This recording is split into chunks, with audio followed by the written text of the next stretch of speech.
Hello everyone. तो कैसे हैं आप? उम्मीद करती हूँ अच्छे होंगे। तो दोस्तों, आज मैं आप लोगों के लिए लेकर आई हूँ पोएट लेस्ली नॉरेस द्वारा लिखी गई कविता a tiger in the zoo. तो दोस्तों, शुरू करने से पहले अगर आपने अभी तक मेरे चैनल को सब्सक्राइब नहीं किया हो तो प्लीज जाकर सब्सक्राइब कर देना। तो चलिए बढ़ते हैं फर्स्ट स्टैंजा की ओर। तो प्रस्तुत पंक्तियों में कवि कहते हैं कि चिड़ियाघर यानी जू पार्क में सीमित बाघ अपनी चमकीली त्वचा के नीचे पिंजरे में घूमते हैं। वह आगे कहते हैं कि बाघ केवल कुछ कदम उठा सकता है क्योंकि पिंजरा छोटा है और उसमें चलना आसान नहीं है। कोई अपने पैरों को नहीं सुन सकता क्योंकि उसके पैर बहुत नरम यानी सॉफ्ट है, जैसे मखमल, जिसके कारण बाघ के कदमों की आवाज नहीं होती है। बाघ अपने पिंजरे के सीमित क्षेत्र में चुपचाप चलते हुए अपने क्रोध को नियंत्रित करने की कोशिश करता है। वह स्वतंत्र नहीं होने के कारण नाराज है। तो अब हम देखेंगे सेकंड स्टैंजा। कवि कहते हैं कि यदि यह बाघ मुक्त होता तो वह अपने आप को जल स्रोतों के पास लंबी घास के पीछे छिपा लेता, ताकि वह इसे खाने के रूप में प्राप्त करने के लिए आसानी से एक हिरन को पकड़ सके।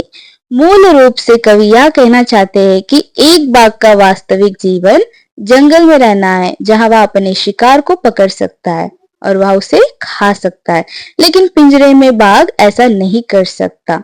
और तीसरे पंक्तियों में कवि कहते हैं कि अगर बाघ मुक्त हो जाता है तो वह जंगल के बाहरी इलाकों में स्थित घरों के आसपास झपकी ले लेता।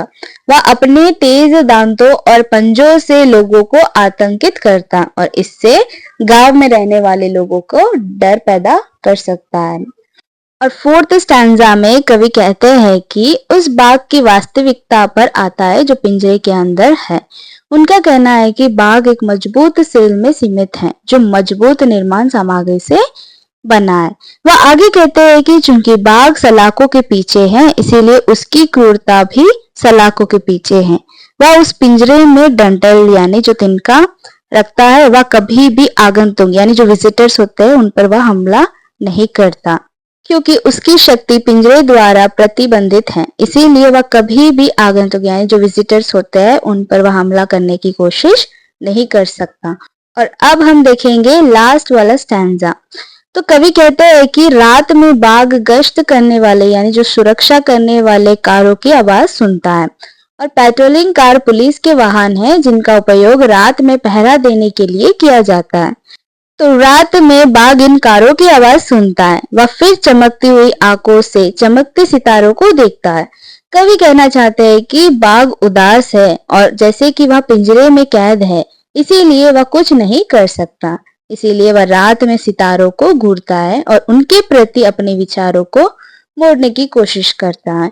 तो यह थी पोयम का एक्सप्लेनेशन। आपको कैसा लगा मुझे कमेंट सेक्शन में जरूर बताना, और वीडियो पसंद आया हो तो लाइक करते हुए जाना। तो चलिए मिलते हैं नेक्स्ट वाले वीडियो में। तब तक के लिए खुश रहे, स्वस्थ रहे।